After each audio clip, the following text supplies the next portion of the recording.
Hello friends, good afternoon. कैसे हो आप सब? फ्रेंड्स, उम्मीद करती हूँ आप सब ठीक होंगे।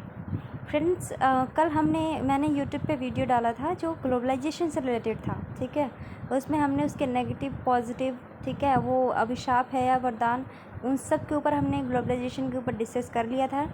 ग्लोबलाइजेशन कहते किसे हैं, वो कॉन्सेप्ट डेवलप कैसे हुआ, वो सारी चीज़ें हमने उसमें पढ़ लिया था। ठीक है फ्रेंड्स, और आज का जो हमारा टॉपिक है वो नेशनलिज्म है, यानी राष्ट्रवाद है। क्योंकि मैंने विचारधाराएं स्टार्ट करवाई हैं जिसमें मैंने उदारवाद डाल दिया है, अपलोड कर दिया वीडियो, और समाजवाद कर दिया है, और आज राष्ट्रवाद है, और उससे पहले मैंने ग्लोबलाइजेशन डाल दिया है। तो फ्रेंड्स, ये सारे जो वीडियो हैं वो आप लोग देख लीजिएगा, और अच्छा लगे तो अपने फ्रेंड्स में शेयर कीजिएगा, और मेरे चैनल को ज़रूर सब्सक्राइब कीजिएगा। ठीक है, और आज का जो हमारा टॉपिक है वो क्या हम पढ़ेंगे, नेशनलिज़्म। अगला जो टॉपिक है हमारा, जो मैं कल डालूँगी, वो गांधीवादी विचारधारा का जो गांधी दर्शन है, हिंद स्वराज, वो डालूँगी मैं। उसके ऊपर टॉपिक है वो हिंद स्वराज, उसमें क्या बातें हैं क्या नहीं हैं, ठीक है, वो सारी चीज़ें मैं कल डालूँगी। ठीक है, तो अगर आपको मेरे वीडियो अच्छे लगे तो प्लीज़ अपने फ्रेंड्स में शेयर कीजिए। स्टार्ट करते हैं सबसे पहले राष्ट्रवाद। ठीक है फ्रेंड, तो आज हम राष्ट्रवाद पढ़ेंगे, तो इसमें हम इसके परिभाषा को देखेंगे, इसका इतिहास क्या रहा। ठीक है, राष्ट्रवाद की उत्पत्ति के क्या कारण हुए, 18वीं सदी का राष्ट्रवाद कैसा है, 21st सेंचुरी का राष्ट्रवाद कैसा है। ठीक है, देन फाइनली कंक्लूजन कि राष्ट्रवाद का भविष्य क्या है, वो सारी चीज़ें हम इसमें डिस्कस करेंगे। ठीक है, चलो आगे चलते हैं। सबसे पहले देखो फ्रेंड्स, प्रस्तावना, अगर मैं कहूँ राष्ट्रवाद क्या किसे कहते हैं, तो अगर राष्ट्र की एक परिभाषा देखा जाए तो राष्ट्र क्या है, लोगों का एक समूह है। ठीक है, जिनका आपस में क्या होता है, जुड़ाव होता है, किसी खास क्षेत्र में निवास करते हैं और एक विशिष्ट ऐतिहासिक शक्ति की उपज होते हैं। इसको हम क्या कहेंगे, राष्ट्रवाद। ठीक है फ्रेंड्स, मतलब देखो, अगर राज्य की अगर हम परिभाषा, मैं बोलूँ कि राज्य की परिभाषा क्या है, तो राज्य क्या है, एक भौगोलिक इकाई है। ठीक है, राज्य क्या है, भौगोलिक इकाई। ठीक है, और अगर मैं वहीं राष्ट्र की बात करूँ, राष्ट्र क्या है, तो राष्ट्र क्या है, राष्ट्र एक विचार है। राष्ट्र मतलब क्या है, राष्ट्र क्या है, अगर राज्य है तो एक भौगोलिक विचार, जबकि राष्ट्र क्या है, एक विचार है। ठीक है, ये दिमाग की उपज है। ठीक है, और एक चीज़ और आप हमेशा नोट करके रखना है कि जितनी भी विचारधाराएं उत्पन्न हो रही है वो कहाँ से आ रही हैं, पश्चिम से या फिर यूरोप से। ठीक है, क्योंकि वहाँ की कंडीशंस ऐसी है जिससे ये विचारधाराएं निकल कर आ रही हैं। ठीक है, चलो आगे चलते हैं। फ्रेंड्स देखो, 16वीं और 17वीं शताब्दी में जो यूरोप में सामंतवाद था, इसके विघटन का, ठीक है, तो सामंतवाद को हम डिस्कस करेंगे। इस टाइम पे क्या हुआ था कि राजा का राष्ट्रवाद उद्भव हुआ था। राजा का राष्ट्रवाद का मतलब क्या होता है, राजा होगा और उसकी प्रजा होगी। ठीक है, इसमें महत्वाकांक्षी शासक शामिल थे जो दूसरों पर चीज़ें आरोपित करते थे। ठीक है फ्रेंड्स, तो ये क्या है देख लो, बहुत इजी लैंग्वेज में लिखा है ये नोट्स, बहुत अच्छा है, आप लोग लिख लेना वीडियो पॉज करके। अभी न्यू चैनल है इसीलिए मैं पीडीएफ प्रोवाइड नहीं कर पा रही हूँ, अगर धीरे धीरे मैं इसमें लिंक प्रोवाइड करती जाऊँगी तो आप लोग नोट्स डाउनलोड कर सकते हो। ठीक है, चलो आगे देखते हैं। देखो फ्रेंड्स, यूरोप के तो जो महत्वाकांक्षी शासक थे उन्होंने राष्ट्रीय सीमा निर्धारित किया। ठीक है, राष्ट्रीय प्रतीक चिन्ह अपनाए, भाषा और संस्कृति को प्रोत्साहन दिया और राष्ट्रीय चेतना को प्रोत्साहित किया। ठीक है, क्योंकि ये इसमें क्या था, ये आंतरिक रूप से विभाजित था।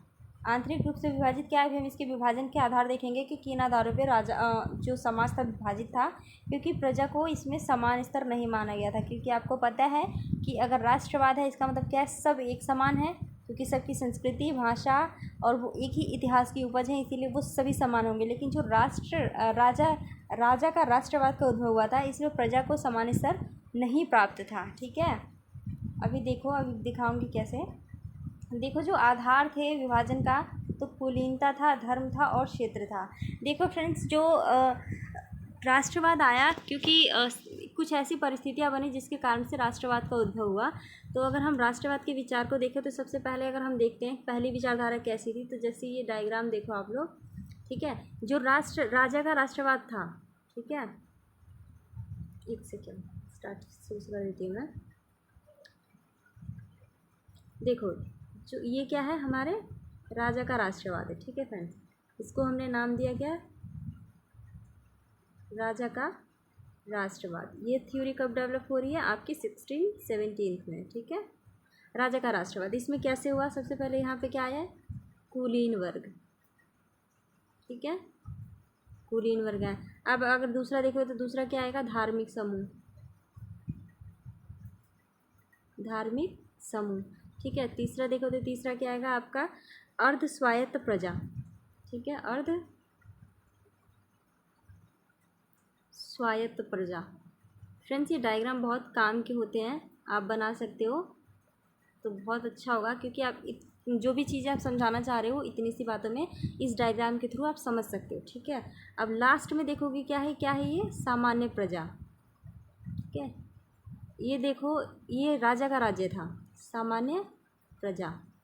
अगर हम राष्ट्र का उद्भव 16-17 में माने तो कुछ इस तरह का डायग्राम बनेगा, क्योंकि जो 16-17 का राष्ट्रवाद है उसको हमने क्या नाम दिया, राजा का राष्ट्रवाद। ठीक है, राजा का राष्ट्रवाद। तो अगर राजा का राष्ट्रवाद है तो सबसे पहले जाति कौन सी आ रही, कुलीन वर्ग, फिर धार्मिक समूह, फिर अर्धस्वायत्त प्रजा और फिर सामान्य प्रजा।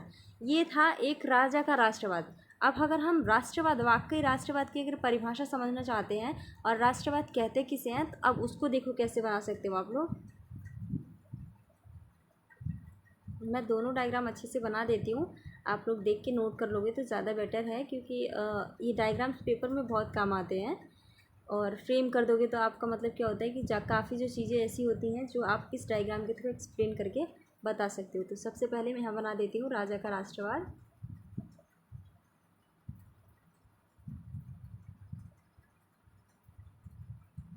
ठीक है, राजा का राष्ट्रवाद क्या है, ये कुलीन है, धार्मिक समूह है, अर्धस्वायत्त प्रजा है, अर्ध प्रजा, और लास्ट का क्या है हमारा, सामान्य प्रजा। ये हमारा क्या है, सामान्य प्रजा। ठीक है, अब देखो बाकी जो राष्ट्रवाद की अब हम बात करते हैं तो ये क्या होता है, यानी आधुनिक राष्ट्रवाद की अगर हम बात करें तो आधुनिक राष्ट्रवाद की बात अगर करते हैं तो देखो इसमें क्या होगा और कैसे इसका डायग्राम बनेगा जिसमें हम आधुनिक राष्ट्रवाद को डिफाइन कर सकते हैं और समझ सकते हैं चीज़ों को। ठीक है फ्रेंड्स, आप कुछ भी समझते हो तो उसका जितना से जितना हो सके डायग्राम, फ्लो चार्ट मैप के थ्रू समझे, जो कि आपके दिमाग में होता है। ठीक है, अब हम आधुनिक राष्ट्रवाद की बात करते हैं। अभी हम ये भी देखेंगे कि आधुनिक राष्ट्रवाद की उद्भव की कौन सी परिस्थितियाँ थी जिससे आधुनिक राष्ट्रवाद का उद्भव हुआ। ठीक है, अब इसमें देखो आधुनिक राष्ट्रवाद में क्या है, ये देखो क्या है हमारी टोटल, यहाँ पे क्या है, जनता है, कोई डिवीज़न नहीं है यहाँ पे। अभी मैंने थोड़ी देर पहले जो पहला डायग्राम बनाया था उसमें मैंने डिवाइड किया था लोगों को कि पहले समूह में कौन से लोग हैं, दूसरे क्रम में कौन से, तीसरे में कौन, चौथे में कौन, लेकिन ये क्या है, जनता है। आधुनिक राष्ट्रवाद हमारा ऐसा है, ठीक है, जिसमें संपूर्ण जनता समाहित है, कोई अलगाव नहीं है, ना ही धर्म के नाम पे, जाति, लिंग, वंश, किसी के नाम पे उनमें अलगाव नहीं है, सब एक हैं। ठीक है, और इसको हम क्या कहेंगे, निर्वाचित सरकार। ठीक है फ्रेंड्स, इसको हम क्या नाम देंगे, निर्वाचित सरकार। तो ये हमारा था राष्ट्रवाद समझने का कि 16वीं 17वीं सदी का जो राष्ट्रवाद उद्भव हुआ उसका क्या आकार था, और जो आधुनिक राष्ट्रवाद है इसको हम कैसे समझ सकते हैं डायग्राम के थ्रू। तो ये है आपका आधुनिक राष्ट्रवाद। ठीक है, आगे चलते हम। देखो अब राष्ट्रवाद की जाहिर सी बात है, अगर आप किसी चीज़ को, ठीक है फ्रेंड्स, अब ये भी होता है कि अगर किसी चीज़ का उद्भव हो रहा है तो उसके पीछे ऐसी कौन सी परिस्थितियाँ थी जिससे उन चीज़ों का उद्भव हुआ। तो राष्ट्रवाद के अगर उद्भव के हम कारण देखें बेसिकली, तो सबसे पहले क्या है, धर्म सुधार आंदोलन। फ्रेंड्स इसमें आप कैथोलिक चर्च को देखोगे, ठीक है, कैथोलिक चर्च को, और इसके कर्मकांडों को ख़त्म करने के लिए क्या हुआ था, प्रोटेस्टेंट आंदोलन हुआ था। आगे चल के आप पढ़ोगे प्रोटेस्टेंट आंदोलन। ठीक है, क्योंकि प्रोटेस्टेंट आंदोलन हुआ किस लिए था, क्योंकि कैथोलिक में ऐसा माना जा रहा था कि जो कैथोलिक के पादरी हैं वो ये कहते थे कि वो आजीवन शादी नहीं करेंगे, बच्चे नहीं करेंगे, बट ऐसा उसमें कैथोलिक चर्च में क्या हो रहा था कि लोगों के नाजायज़ बच्चे थे। ठीक है, वो औरतों को, मतलब एक होता है ना, मतलब पर्सनली रख लेना, वो औरतों को रखते थे। ठीक है, उनके खुद के नाजायज़ बच्चे थे, तो ऐसे कुकर्म हो रहे थे कैथोलिक चर्च में, तो उसको ख़त्म करने के लिए प्रोटेस्टेंट आंदोलन किया गया था। ठीक है, सामंतवाद का पतन मैंने आपको समझा दिया कि सामंतवाद का, अगर मैंने कल भी बताया था कि ऊर्ध्वाधर पिरामिड अगर आप बनाओगे, इसको ऊर्ध्वाधर बोलते हैं। यहाँ पे क्या बोलोगे, राजा यानी सामंत। ठीक है, यहाँ पे क्या बोलोगे, ज़मींदार, और यहाँ क्या कहोगे, किसान। ठीक है, ये हमारा ऊर्ध्वाधर यानी पिरामिडीय आकार है किसका, सामंतवाद का। अगला देखो, राष्ट्रीय राजतंत्र का उद्भव हुआ। निरंकुश राजतंत्र का मतलब क्या होता है, जिस राज्य पे किसी चीज़ का अंकुश ना हो। पुनर्जागरण, कल मैंने क्वेश्चन किया था आप लोगों से कि पुनर्जागरण के जन्मदाता यानी आधुनिकीकरण के जन्मदाता कौन है। आप मुझे इसका आंसर दीजिए। तो मुझे नहीं लगता बच्चों ने देखा भी है तो आंसर दिया है। तो प्लीज़ अगर जो क्वेश्चन किया जाता है आप उसका आंसर देने की कोशिश कीजिए। नहीं आएगा तो मैं बताऊँगी आपको, ठीक है। आगे चलते हैं। आगे देखो, राष्ट्रवाद और पूंजीवाद। ठीक है फ्रेंड्स, अब राष्ट्रवाद और पूंजीवाद, राष्ट्रवाद पे मार्क्सवादियों ने क्या कहा है और जो गैर मार्क्सवादी उन्होंने क्या कहा, अब हम इस चीज़ को पढ़ेंगे।